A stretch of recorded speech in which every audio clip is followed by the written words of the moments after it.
What's up?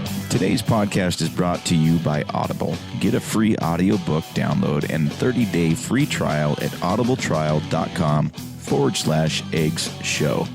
That's EGGSSHOW. Audible has more than 180,000 titles to choose from for your iPhone, Android, Kindle, or just about any device you can imagine. As Eggs listeners, you can download a free audiobook today by visiting audibletrial.com/eggs show. Hey everybody, welcome back to Eggs. This week we've got a great guest in store and I'm really excited for the chance to speak with him. Our guest is Dave Sanderson. Dave is an inspirational speaker, survivor, and author, former security director for the illustrious Tony Robbins, and passenger on US Airways Flight 1549, aka the plane at the center of the miracle on the Hudson, and the motion picture Sully. His thoughts on leadership have made him an internationally sought-out speaker.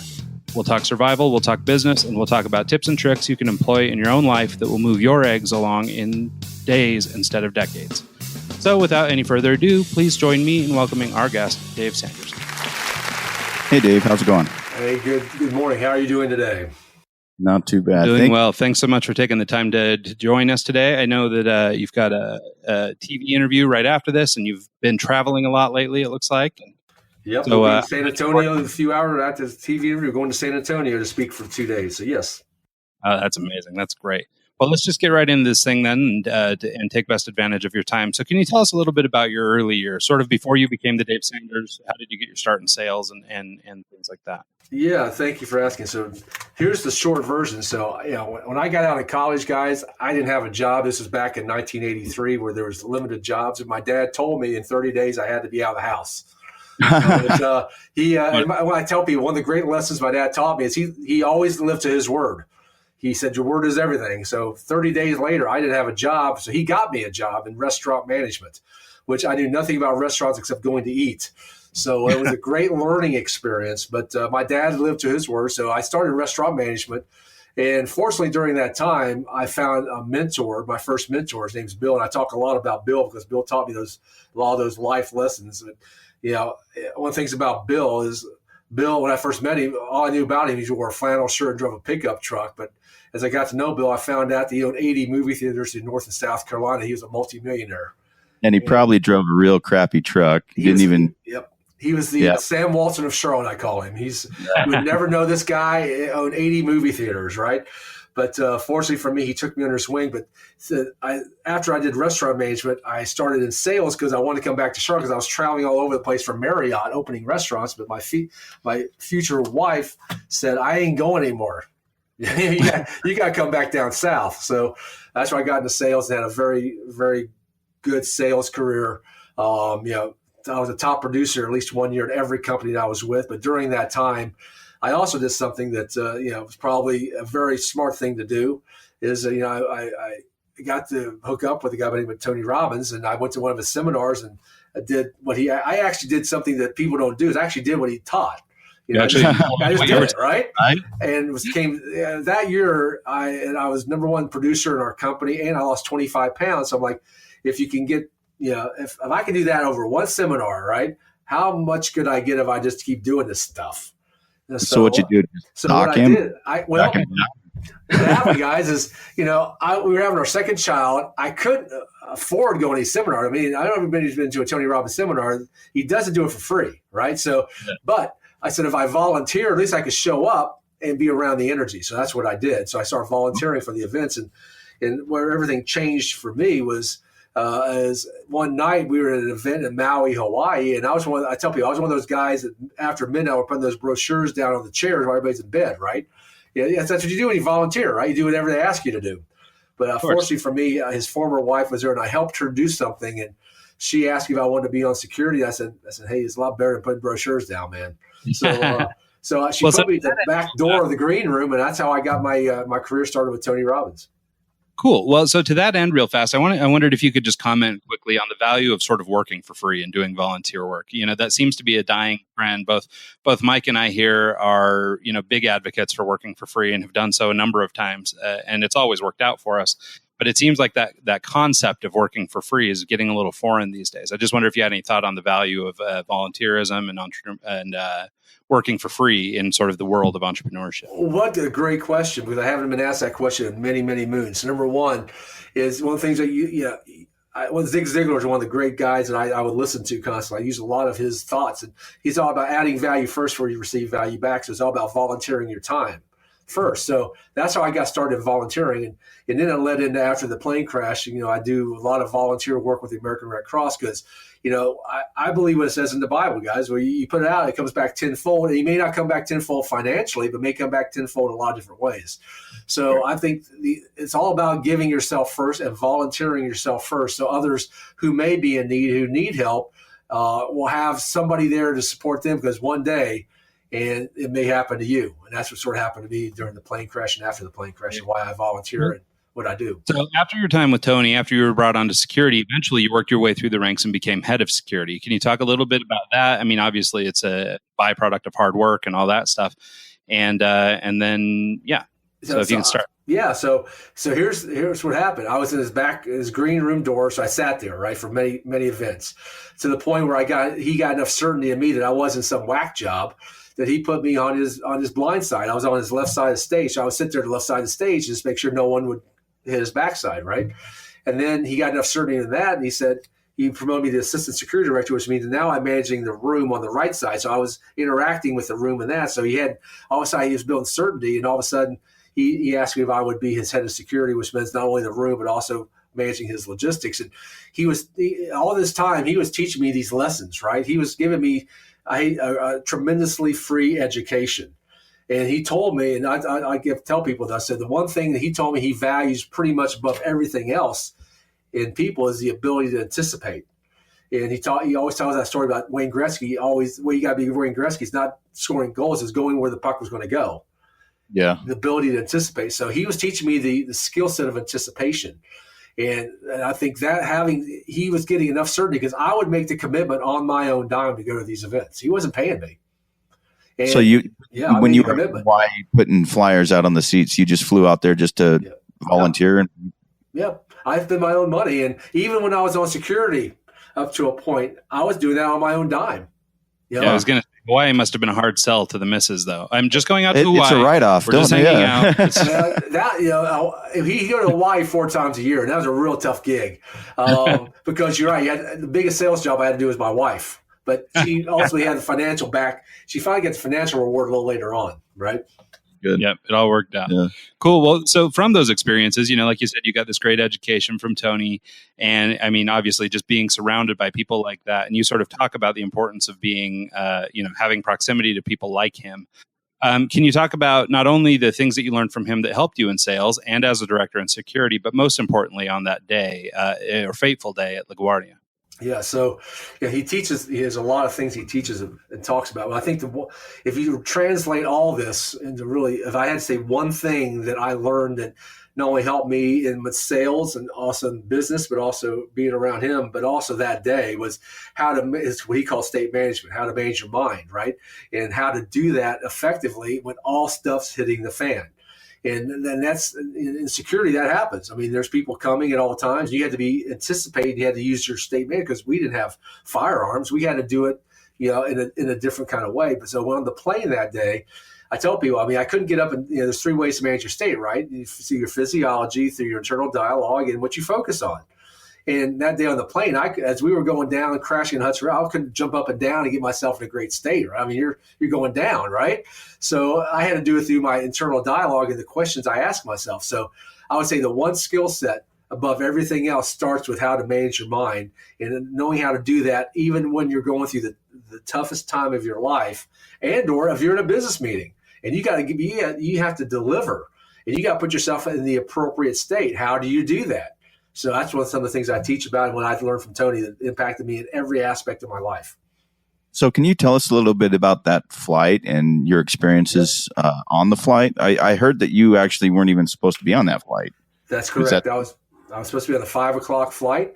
That day, I was on the end of a 3-day business trip, ending up in Brooklyn, New York.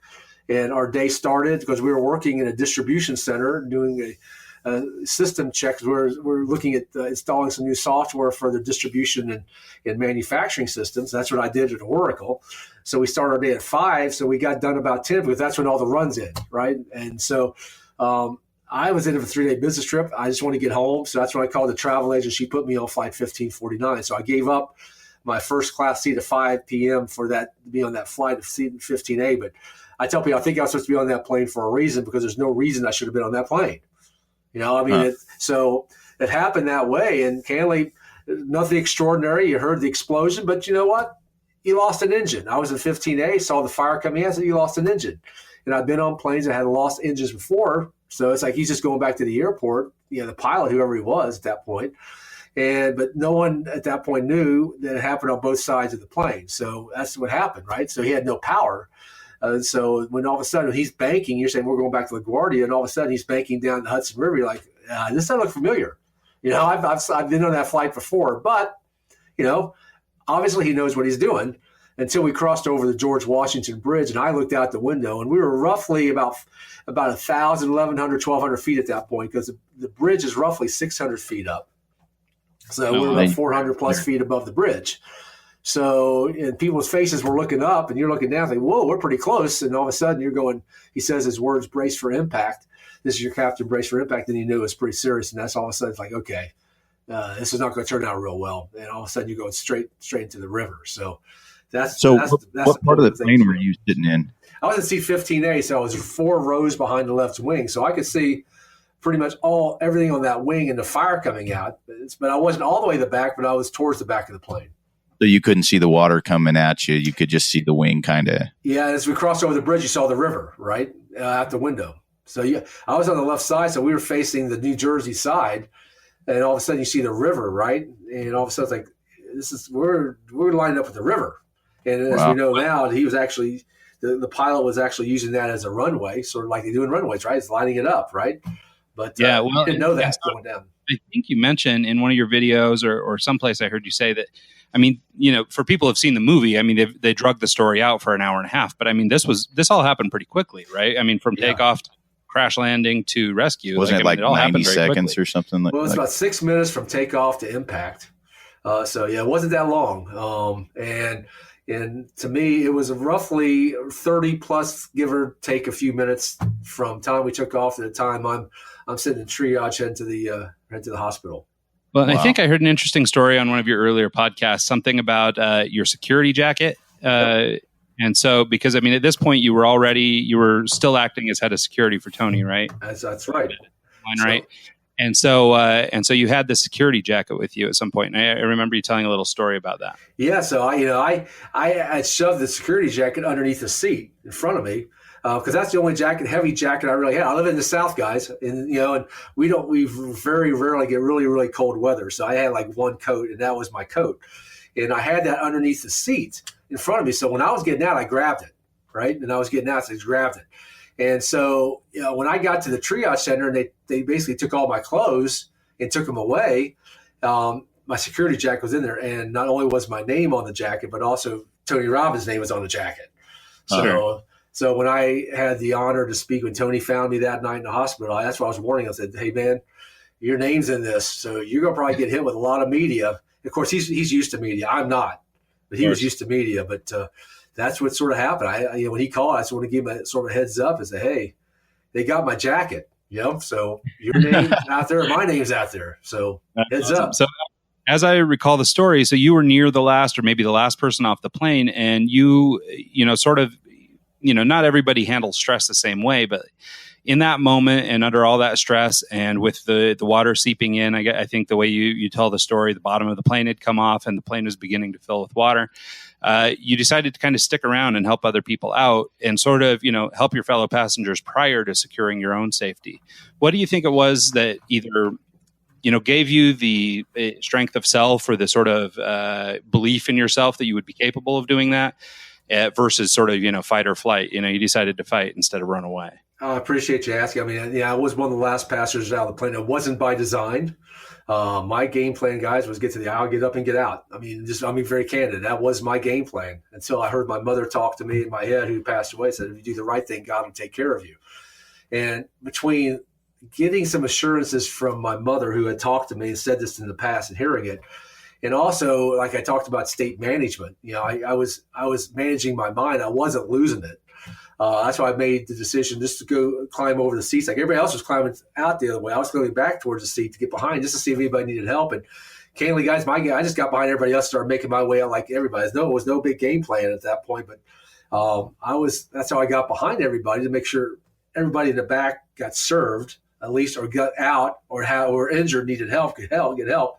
But that wasn't the case. So I was making my way out, and the first light that I saw was on the right, and it was at the exit door 10F. So I was just getting out like everybody else, and then all of a sudden, there was no room on the wing or the boat for me because they'd already filled up. And that's how I became one of the last passengers out of the plane. And the plane, was stripped a little bit because of landing, right? Water's coming in. So it was about anywhere from about knee to waist deep at that point in time. But at that point in time, that's why I didn't get out, because there was no room on the wing or the boat for me. And then people started yelling at me. I was like, hold on. At first, I didn't know what they talked about, but the little lifeboat was floating out into the river because of the current. And that's why there was a picture that was on Good Morning America of me holding on to the lifeboat waist deep in 36-degree water. And that's how I found out I was one of the last passengers out of the plane. I did not know until I saw that picture on Good Morning America when I was on. So was the plane still going down while you were trying to get out? Is that why you decided to swim for it? Well, I felt what happened was there's a tugboat that actually touched the front of the plane as it was backing out, as the next boat was coming in. And I found out this later. I didn't know how it happened, but I felt the plane shift. And when I felt the plane shift, all of a sudden I felt water started to go up my back. And I'm like, this thing's going down, man. And I said, it's just like Titanic, right? I said, if the boat tips up, it sucks you down in it. And the only thought that I had is don't be sucked down in a plane. Okay. So you were more worried about getting dragged down than actually. Okay. Yeah. Well, because largely the plane infrastructure was there, right? I mean, you guys still had doors and things like that. The bottom had been severely, but like you guys were able to sort of exit the plane normally. It didn't come apart. Yeah, and exactly. And I didn't know, because I just felt water go my back. I said, man, this thing's going down, right? It's like we're 6-7 minutes in this thing. I mean, I don't want to be in a plane going down, right? Yeah. Having seen Titanic, I applaud you for not running to the front of the plane, arms spread out, and talking about, finding, some beautiful thing. I appreciate you escaping the plane versus, some dramatic exit. So to that end, a lot of people experience PTSD and things like that, have a really hard time post-crisis, whether it's something as severe as this, and you talk about people have their own version of this, their own plane crash. But you experienced growth, and this became a really pivotal point in your life and your career. Can you talk a little bit about just sort of that shift in mindset? Once you knew you were safe and sound, once they took the whatever it was, 8 hours to get your body back to room temperature, how did you take this experience and I guess compartmentalize it and turn it into something that actually gave you strength versus pulling you backwards? Well, I appreciate the question, because at first I really didn't realize that all this was going on. I was basically just being moved, and sort of things were going on, still working. But I had the opportunity pretty quickly to speak, and I tell people one of the things that I learned from Tony, right, is if you have something, you got to get it out of your body, right? And he does an exercise in all the seminars that shows people if you get it out of your body, right, it's out, so why deal with it anymore? So I was speaking, and that's how I was processing it. But it was candidly 4+ years later, almost 5 years, when AARP magazine approached me and wanted to interview me, and I didn't know why they wanted to talk to me. I knew nothing about AARP, and I was too young anyway. I mean, it's for old people, right? What can I teach old people, right? But they shared this term called PTGS, post-traumatic growth syndrome, and they said that there was a study being done at UNC Charlotte that they were using me as an example on how I use this to grow instead of going to a depressed state like a lot of other passengers and a lot of other people who had faced traumatic life experiences did. So that's why I started understanding this, and that's why I started making my move around. I don't talk much about the plane incident anymore. I talk about how can you grow from traumatic life experiences, because there's everybody in life is going to face something. And we just, here in North Carolina, just faced a hurricane. We got people now. Last year I went down to Hurricane Irma after it happened to talk to people and share some of these things with people down there, because everybody's going to face something. So that's where my shift came, and it gave me the platform that I was given to really promote it was the TED Talk. And I did this on a TED Talk, and it exposed me all over the world, because I did it in Canada. So I was fortunate to be able to do one out of the country that exposed me a little bit more than just in the United States. Yeah. Well, so on an episode of your podcast I was listening to, you were telling a story, and it's sort of related to this. Maybe one of the things that sort of gave you a nudge, maybe this is more towards writing your book, Moments Matter. You had met, and I don't remember how the whole situation started, but you met with a couple older women. Yep. Who you were having some sort of meeting with, and they had a book on the table, and that sort of led into a series of steps that helped you understand why it was important to tell your story. Do you mind telling that? Most definitely. So where I'm sitting right now, the same seat that I'm sitting in right now is when my wife got a phone call from a couple of neighbors, and then she called me because they were a couple older ladies and they needed help getting their TV on. And candidly, you got to do anything for your neighbors. I don't know about where you live, but around here, if you have a neighbor who needs help, you go help them, whatever they need help with, especially older ladies, right? Sure. And I'm pretty good at turning TVs on. So my wife called and said, "Can you go down and help them fix your TV?" I said, "No problem." So I walked down the street, did fix your TV, and they asked me if I'd stay for milk and cookies. And I love milk and cookies. I don't know about you guys. I love milk and cookies, and, especially from a couple older ladies who can probably bake, right? So I'm all in. So as they're getting milk and cookies, and I'm just out there sitting on their couch at the coffee table looking at some books, I was flipping through a book and I saw some pictures of a concentration camp. And I love history, and I really love World War II history, where I'll read, I'll watch, I'll do anything. So I look at these books, I'm like, man, this is amazing stuff. I'm seeing firsthand. I said, when they came, I said, how did you get these pictures? And then all of a sudden they looked at me. It's like, well, we were there. And all of a sudden, both of them rolled up their sleeve on their left arm. Wow. And all of a sudden their numbers were going down their arm. I said, were you there? She said, we were there. And all of a sudden I said, man, you got to let me record this. They were older, right? The story's going to die. And they said, you can't. Yeah. And they said, don't record us, but we will tell you the story. So I sat there for hours listening to how these two older ladies with their families, they survived. Their families didn't. What part of Europe were they from? Well, give us a brief overview of them, because I'm very intrigued by history too. I love stories like this. So they were in, I think it's called Buchenwald, is where their family was sent. And they were Jewish, they were Polish Jews, and they were twins. And so they got all sent to this Buchenwald, and they were put to slave labor. And so what happened was, as this thing was going down, right, and the Third Reich was starting to get hit, that they basically, her parents and I think her brother or sister, I forget which one, were killed, right? They were incinerated. But they survived, and they got out. And so they were basically roaming around until somebody took them in. And they became their parents. And so they were in Germany basically with some surrogate parents. And that's how they got out, because they were lucky.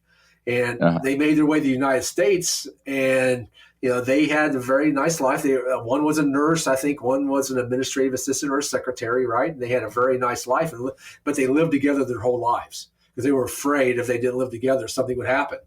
And so they always lived together. So they bought this house. It's like 5 houses down from where we live right now. And they bought this house. It's a nice little house, right? Nothing fabulous, but it's a nice house. But they were so proud that they could live together in this house in this neighborhood, right? And so they would walk to the grocery store every day. They wouldn't drive. They would walk together. And so, you see them walking, you wave to them and all this. So I knew them passively. But what happened was, once my wife helped them with something, so when they needed help, they would call our family, whether it was, helping them with lawn mowing or whatever else, right? So that's how we got to know them. But I never knew the story until that day. And all of a sudden I was like, whoa. That's what I tell people. I tell people, you know what? Yeah, one part of growing from a traumatic life event is knowing that somebody else has been through something worse than you have.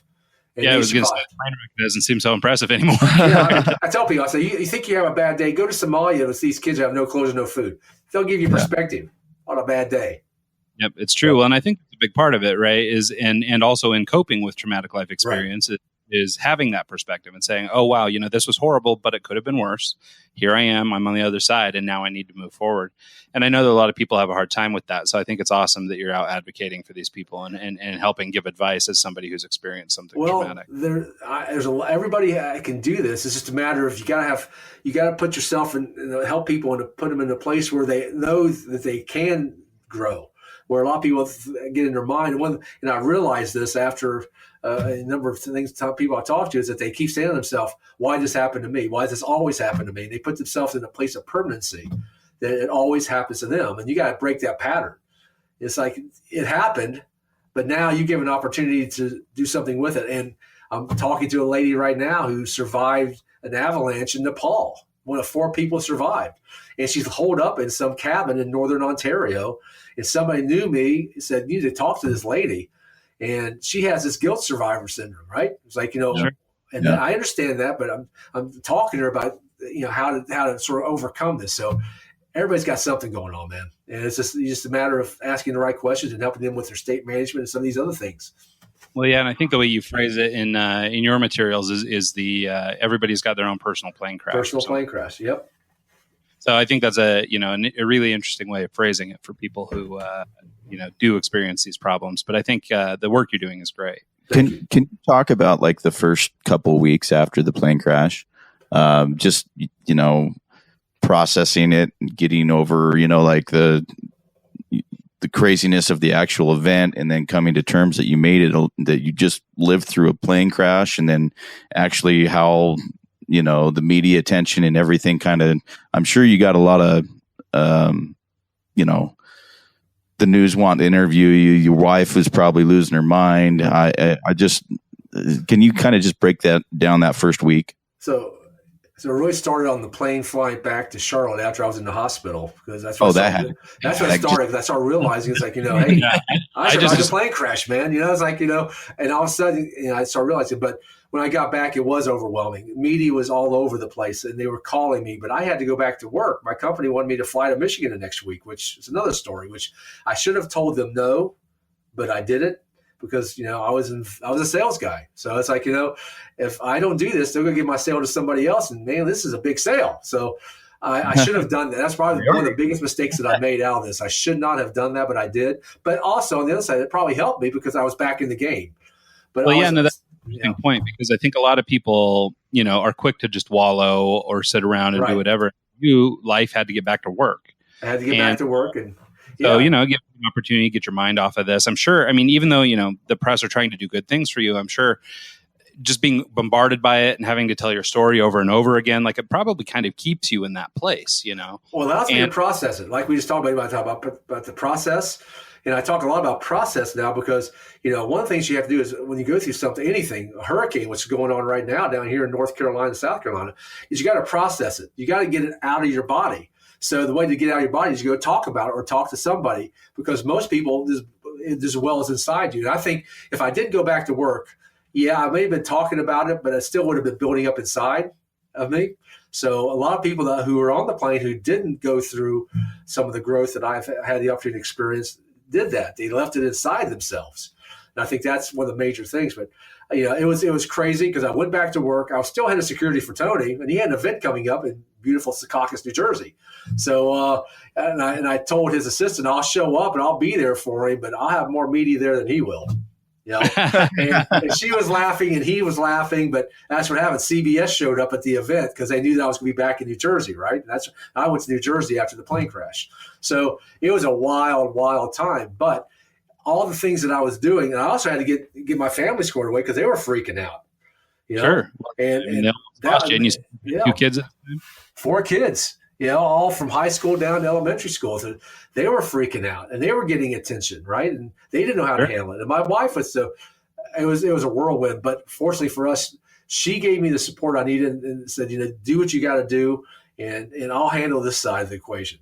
And she did a great job of handling the house while I was sort of dealing with. I had no computer. I lost everything. Yeah, I was going to ask about that. Did you ever get your bags back, or is it just kind of at the bottom of the river? Well, 6-9 months later, I got a package back with some of my stuff. But I tell people, I don't know if you ever lost anything in the Hudson River. It's pretty nasty. It's not like a pristine river, you may be in Minnesota, right? Yeah, it's plenty of nicer rivers to dump. But I lost my computer, so my company gave me a beat up used computer for the time being. So here I was working on an old crappy computer, right? I was trying to do work. I was traveling, and so people understand the other side. I lost it, but yes, US Airways did a tremendous job and reimbursed us, which they did a tremendous job. But you still got to go replace stuff. I didn't have a cell phone. I lost my BlackBerry on the plane. Right? Yeah. All these little things you don't think about. Yeah, no, it's funny, just the pragmatic bit of the plane crash. I mean, you think of survival first, but you don't think about the rest of that stuff. Exactly right. So coming off of the little anecdote you told about these women who were survivors in the concentration camp, that sort of spurred you to realize that you needed to take your story and write it out. Right. You had been speaking a little bit to that point and all that, but after realizing, their amazing story and how it would have been so great for their posterity or for people who knew them or didn't know them to learn about their experience, you sort of set out and began writing your book, Moments Matter. Can you talk about that a little bit? Yeah, I appreciate you bringing it up, because that's when I had sort of the epiphany. And I'll give the epiphany to my former personal assistant, Vicky, because she's the one who had the epiphany. She's the one who, we were talking on the phone and we were just going to get some things organized. And she said, you need to record this for posterity, for your kids and even your grandkids, because they may not know you or they may not know what really happened. So she was kind, and I give Vicky I'll give her 100% of the credit. She spent 9 hours with me, and we've recorded from moment one that day all the way through when I got back to Charlotte, pretty much everything that happened. And we realized, so I have an audio version of what happened, and for people who, my kids and my grandkids. But then we realized there's a lot of lessons in there that I strategies that I did that could probably impact some other people. So we identified these 12 strategies and things that we did. And that's all of a sudden how the book came about. But I've never done a book. So fortunately for me, Tony's former assistant director of content, Cindy, she and I are very good friends. And I called her and said, Cindy, just how do you organize content? I had no clue. So she said, listen, I'll help you do this. And so she helped me put the content together from the recordings and from interviews and all the materials. And that's how the book came about. But I reached out to people because I needed help. I didn't know what to do. But fortunately for me, I had people around me who did. And I had a master of content who did it for a master who could really figure out how to put content together in an effective way. Yeah, I love the title, by the way. Moments Matter. I mean, it can go in 100 different directions, and I can see how it plays into your actual experience. How long did it take to write the book, and how did things change after you released it? Well, Cindy and I tried to put it on a fast track because I wanted to, and then Cindy bought into it. I wanted to debut it on the anniversary of the plane crash, January 15th. And I wanted to donate 100% of whatever we made from the book that night back to Palisades Medical Foundation and do a big event to thank them for helping me and helping that day. So we did this in 6 months, about 6.5 months. So we put this thing on the fast track, and I give Cindy a lot of credit. I did the content, but she put this stuff together. So it came down to it on I think it was January 5th, 14th, because it was the day before the anniversary. We did this big event and rolled the book out, and it changed everything because now I'm an author. I self-published, which, I didn't have anybody to really help me. But, on the first book on Brace for Impact, where I was contributing, that we had a publisher, which I sort of knew from how to do it from there. But fortunately for me, I had a lot of media who helped me promote it.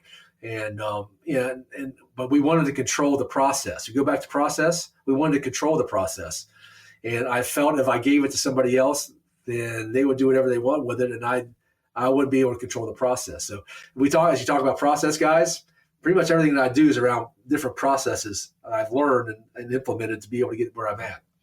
Yeah. Yeah, and I think that that's really a key thing to talk about. And I know you speak on a variety of subjects. A lot of the people we have on the show are CEOs and experts in different fields, and they typically will elaborate a little bit on their process. Do you have any, I don't know, whether it's a marketing pointer around pushing your book or just sort of self-branding and self-promotion, do you have some pointers or some sort of things that you've learned that maybe you talk about in either your Cultivating Personal Leadership course or in other places where you share information that might be of value to sort of our listening audience? Well, I appreciate that because, I've been a sales guy for over 30 years. So I use a lot of those strategies in putting together the process on how to really put it out in marketing and what we're doing. But I think one of the smartest things that I did, and, I learned that it wasn't something that, I came up with. I learned it from being around a lot of great people, is I surrounded myself with people, number one, who had loyalty to me and who wanted, second, to achieve the outcome and the mission. But third, I gave a vested interest in. So everybody, this little group of people, and I had to really watch on who I put myself around. But I give the credit to the group of people that I put together, whether it's my publicist Rania, whether it was Cindy, whether it was my personal assistant Vicky, and now my virtual assistants. So I just got together the right people. Denise, who I'll give Denise a lot of credit. She told me, helped me put together the social media strategy on how to promote it. And so I put myself around people who had loyalty to me, but also wanted to succeed, but also had a vested interest. So there was a win-win-win for everybody. Well, that's smart. Yeah. I've heard, I can't remember who said it, but it was on my LinkedIn feed. Someone said that we don't hire the smart people to tell them what to do. We hire them to tell us what to do. I want smarter people around me, guys. I'll be the idiot. Just tell me what to do and I'll do it. Right.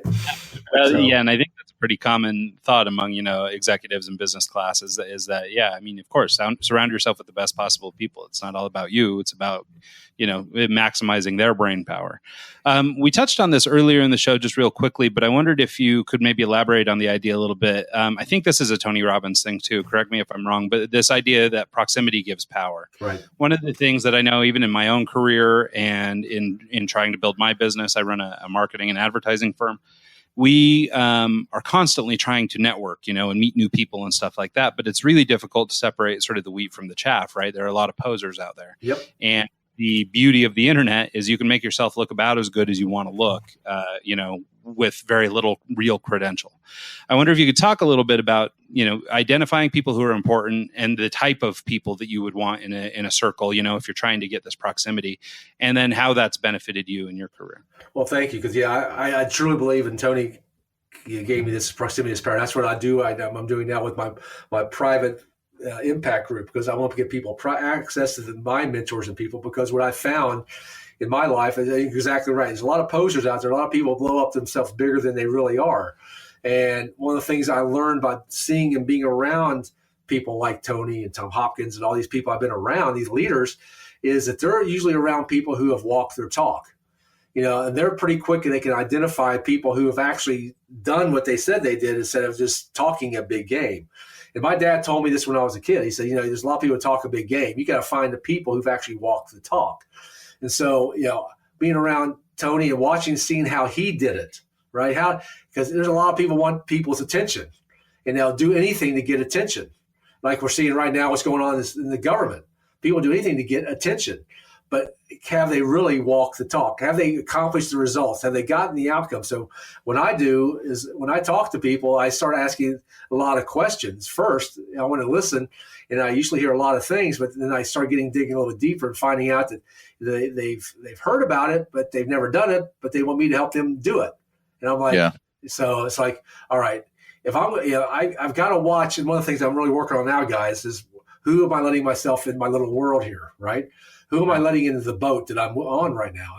And I had somebody, one of my friends who I believe he's now a business partner named Don Barden, and I had this conversation. He's in Atlanta. He just sold his company for 3CI, and we were talking about it. He said, "Yeah, you got to watch you now letting people around you right now, because now everybody wants access to you."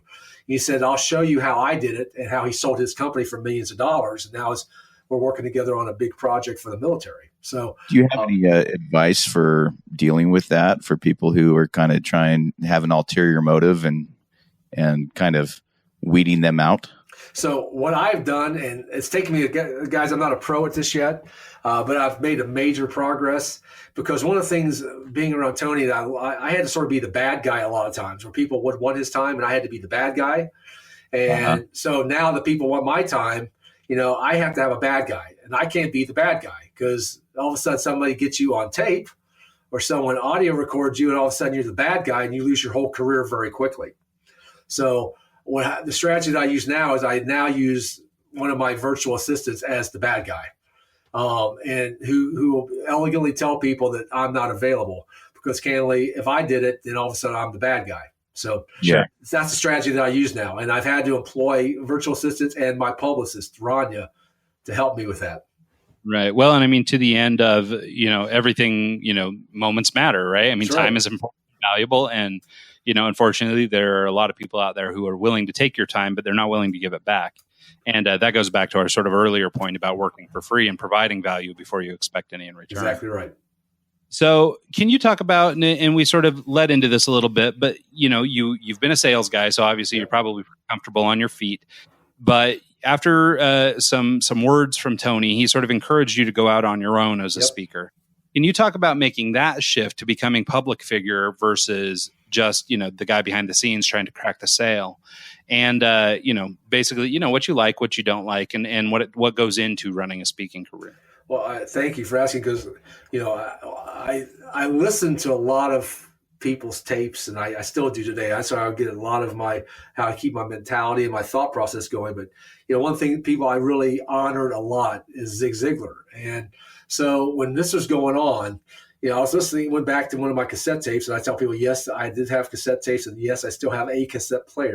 I still have a few of them. Yeah, I got thousands of dollars down in my garage of cassette tapes, right? And I need to download them, but that's another topic for another day. But I was listening to a Zig Ziglar tape, and he was talking about how he did his first 75 to 100 gigs for nothing because he really wanted to learn his, hone his technique, right, and learn what he's going to say. And then Tony told me you have to speak from the heart. You see Tony, he never takes notes on stage, right? You ever see him? And so I never take a note on stage. So I did this. I invested 75 plus events that I did free, and just so I could practice my technique and perfect my performance. And so I learned. Get up to local elementary school and say, "Hey, I want to come talk to the kids," or how did you get your first 75? Yeah, so a lot of it came from churches, because I started with the churches, and then I did my first Red Cross event, which helped them raise a couple $100,000. And so I was able to work with the Red Cross because I have a very warm place in my heart for the Red Cross, because they were helping us that day and helped me that day specifically 3 times. So I was doing a lot of those events, but all of a sudden, what happens when you do those events, people who go to church and people who go to those events also work someplace else, and so corporate people started hearing me. And then my big break came when I spoke for the Red Cross National Tiffany event in Washington, D.C., and I had the opportunity to be at the Supreme Court and did my gig there in Washington, D.C., which is pretty phenomenal. But there was a speaking agent there he wanted to hear me speak. I said, "You can come over here and you can listen to me." So he saw me in this group. He said, "That was pretty good." He said, "Would you like me to be your agent?" And it's named Kepler. And I said, "Sure." I knew nothing about it, and they'll set everything up. So all I got to do is show up, right? And that's how I really started. The corporate side started, because I didn't know how to put together. So I was talking about the process. I leveraged somebody who knew what was doing. And so I got good enough to be able to do it myself. Yeah, well, and I mean, not a lot of people better public speakers than Tony Robbins. So, right. What a great coach. Even if he wasn't doing it intentionally, just being, being a friend, just being a friend. Proximity. Yep. Yeah, no, that's amazing. So from there, you sort of grew the speaking career, and that's still going on now, and you're able to be booked through your website, davesandersonspeaks.com. But one of the things that you offer is this Cultivating Personal Leadership course. Right. And I wanted to talk to you about it just specifically because it ties to business and a couple of the things that are common among our listenership. And one of the things that's especially near and dear to me and core to my company is this idea of relationship building. Right. And I wondered if you could sort of elaborate on that and maybe offer up any information or insights that might help people in developing their own relationships for business or otherwise. No, I appreciate it. So how that came about is I was being asked to do workshops, but then people wanted more because they only had me for an hour or 2 hours in a workshop kind of process, which is great. So that's when I said, I'll just put this out there online so people can get access to some of my information and my content so they can bring it anytime. But as it started relating to relationships, and I tell people one of the questions I would get all the time, guys, especially when I was with Oracle, is how are you getting into CEO, CFO suite where, well, everybody else has only gotten to the CIO or manager suite? And I said, well, it's because I actually learned how to do a few things that everybody can do. It's just I just did them. And first was around understanding how people make decisions, right? And it comes down to what's called the 6 human needs. And everybody's got a primary need. And if I could help give people certainty around the need that they're looking for, I would build rapport quickly. So that was number one. Number two is something that Tony taught me, teaches everybody, is about sensory acuity and how do people communicate. And, and it came to light for me when I was actually, I don't know if you guys are married. I've been married 31 years, and I don't know if you've been married, but if you are, there are times in a marriage where things just aren't going real well. I mean, sometimes you're just not communicating at the same level. And we were going through that time. And I said, well, you know what? I learned this. Why don't I try it at home? And I did. And I found out my wife is extremely auditory, where she would talk for 30 plus minutes and never take a breath. And if you interrupted her, she'd get upset. So, you had to sit there. But I'm a visual talker. You can tell. I talk fast. And she's in 30 seconds. Terry, I got it. I don't need 30 plus minutes. I got it, right? Let me get but that's not what she wanted. So I realized if I could go auditory, if I could figure out how to go in the modality of the person I'm speaking with modality, then I could build rapport. That's what I started doing with her, which changed our relationship. But I also did that in business, where I would sit there and talk to a CFO and go into an auditory mode with he or her. And all of a sudden I build rapport, and all of a sudden they're inviting me back, sitting in the CFO suite while everybody else is sitting in the suite. So between the 6 human needs and sensory acuity, I all of a sudden was getting access to places and building rapport with people, building relationships at the highest levels, which, as you know, guys, people at the highest levels talk to other people at the highest levels. Sure. Yeah. Which opens up other relationships and access, which means proximity. So all of a sudden now I could call up a CEO of a company in Pittsburgh, right, because he knows a guy in Charlotte, and I'm sitting in his office at GNC in Pittsburgh, where everybody else can get 5 minutes. Yeah, well, and that's a big part, right, is access. And back to our earlier point about proximity. So I think both of it sort of all feeds one another. Another point you bring up in your course, and I think it's something that you speak on with, some regularity anyway, is this idea of focus. I think a lot of people have a hard time narrowing down what it is they want to do, and as a result, they do nothing. And I wonder if you can sort of talk a little bit about focus as a piece of this greater, self-building process. Well, focus comes back to state management. And one thing you realize about focus is where energy goes, focus goes. So, all your energy is going to one thing. That's why you see geniuses, right? Geniuses, are extremely intensely smart or focused on one thing, and they can do one thing really well. But when all of a sudden they go out of their world, they're an idiot, right? Because they can have extreme focus, because where energy flows, focus goes. So, so when I need to focus in on something, and that's why I talk about that plane on that day. I tell them the pilots did a tremendous job because they used the state of focus to get that plane down. And because they couldn't think about anything else. They had to focus in on one outcome. How can we survive a plane crash with 0 fatalities? Right.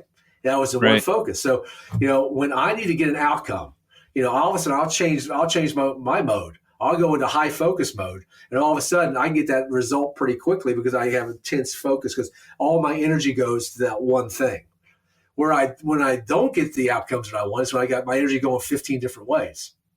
And that happens. I mean, in business, and you're an entrepreneur, that happens, right? You got to worry about payroll. You got to worry about paying the bills. Oh, by the way, you want me to go speak? Oh, by the way, we need to get this chapter done for the book. And all of a sudden your focus is all over the world, and you're not getting anything done. Do you have any suggestions for someone who does that habitually, like me? I've got like 100 different things going on at a time, and it's hard to focus. And since you have it in your course, you might have some insight for that. Well, what I do, and one of the things I'm going to talk about more coming up in the future, if you come hear me talk, is some of these lessons and strategies my mentor Bill gave me. And he told me about some of the things to do, how to do that, because he owned 80 movie theaters, so he had to focus in on something. And he's basically told me the way he always got his focus is he would never focus on anything but have anything more than 3 things going at one time. And so if you look at my book and how I manage my time, in fact, I got it right in front of me right now, I have my top 3. And so the top 3, until those things get done, I know focus on nothing else. Like today, right now, the most important thing for me is talking to you, because now I can get my message out to a different marketplace. So all my focus right now is important for this 1 hour to be with you, because there's things still going on. Business is still going on, guys. I don't know if you know that or not, but I'm getting emails and things are flashing and things are going on, but there's nothing but you and me right now. So Bill taught me the way he made his millions in all these theaters is he never would do anything but top 3 things and nothing else, and put his mind straight toward that. So that's what I do. It worked for him. It works for great leaders. Why not get I talk about a story about Norman Schwarzkopf when I met Norman Schwarzkopf and escorted him, right? He had to get people to focus in on the mission over in Iraq. How do you win a war that quickly? And that's the question I asked him that day. And he looked at me and gave me some straight answer that he gives everybody. But what he said, I asked him, I said, can I ask you another question? He goes, no one ever asked a general a second question. Look me right in the eye, man. It's like, he's a 4-star general. Look at me in the eye. Like, I was like wavering a little bit. I was like, all I want to know is how did you really win the war in Iraq? He said, no one ever asked him that question because no one ever asked a follow-up question. He said, I'll tell you how I did it. And he laid out the strategy on how he did it. He said, I had to get people focused on the mission every day. He said, people would come to me every day with problems, such as women couldn't drive tanks in Saudi Arabia. I don't know if you knew that. I didn't. Women had to cover their heads all the time. People had to pray 5 times a day. He said, every day, all I would do every day to my troops and my underlying management was tell them, how does this contribute to kicking Saddam out of Kuwait?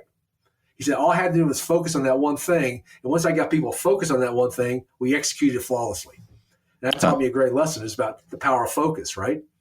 Right. Focus. Yeah, no, I think that's really good advice. So as we're starting to wind down here, we're running out of time with you. I wanted to talk to you a little bit. You've got a podcast also by the same name, Moments Matter. You can find it on iHeartRadio. I found it on iTunes. And I assume you're, more or less wherever good podcasts are found. Can you talk a little bit about the process of transitioning into a radio or broadcast career? I mean, I guess it goes hand in hand with speaking and writing and all these things, so it's kind of an obvious choice. But can you talk about your experience with podcasting and what that's done to support your career? Well, thank you, because it wasn't obvious for me, guys. Candidly, I was getting asked to do a lot of first media interviews and then podcast, and people kept telling me, it's like, you should do one yourself. I'm like, why? I mean, it takes a lot of time, right? What am I going to talk about, right?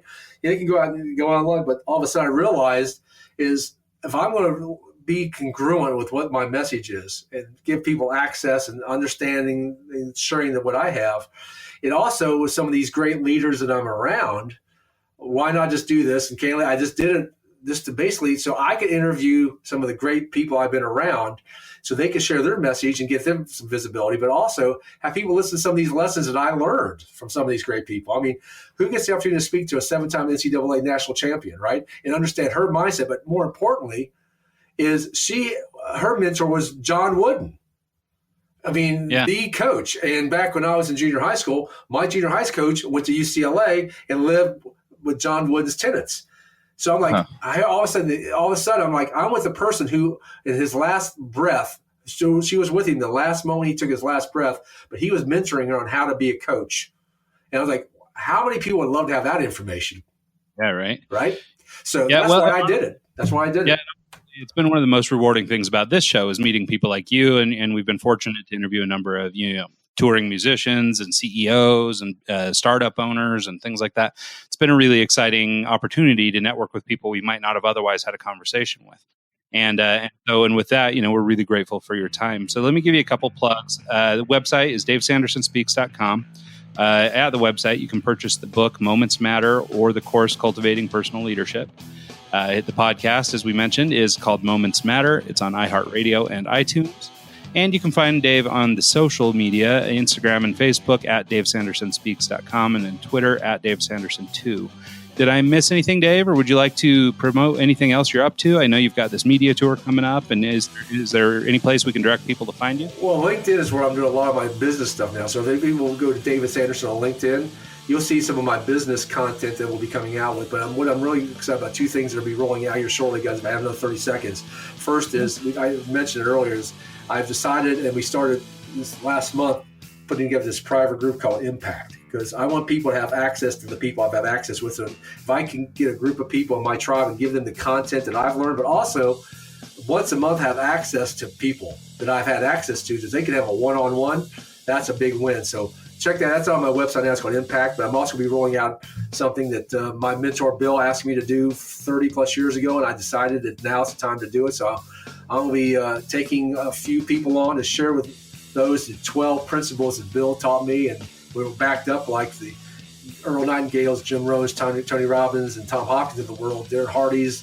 Dennis Waitley's that I've been with, and I'm going to share that with a limited amount of people so I can fulfill my commitment to Bill, pass on and leave a legacy that he learned back in the 1920s that made him a millionaire. That's now helped me be who I am, and hopefully I can leave it back to the next generation so they can leave it to the next generation. And that'll be coming out shortly. Great. You can check that out on my website shortly. I mean, I think that really speaks to your character. I mean, obviously, throughout this story, there's moments of giving back and things like that. So that's really great that you're following. And all they got to do is email clientcare@davesanderson.com, and I'll be more than happy to consider if you're one of those people that are worthy of this kind of information that has been passed down. Perfect. Well, cool, Dave. So with that, we'll let you go. We'll let you get out of here and get on a plane. San Antonio, man. That's where we're heading. I still can't believe you haven't committed to trains or something else by now. I think there's a coach that won't even fly. He just does. He's terrified of flying. Doesn't he take a bus? I think John Madden takes a bus everywhere. John Madden, that's right. Yep. So anyway, well, good for you, and thanks so much for your time, Dave. It was really valuable talking to you. I think we got a lot of great moments out of this thing, and we're looking forward to sharing it with our audience. Yep. Thank you. So cool. With that, everybody have an awesome week, and we'll see you next time.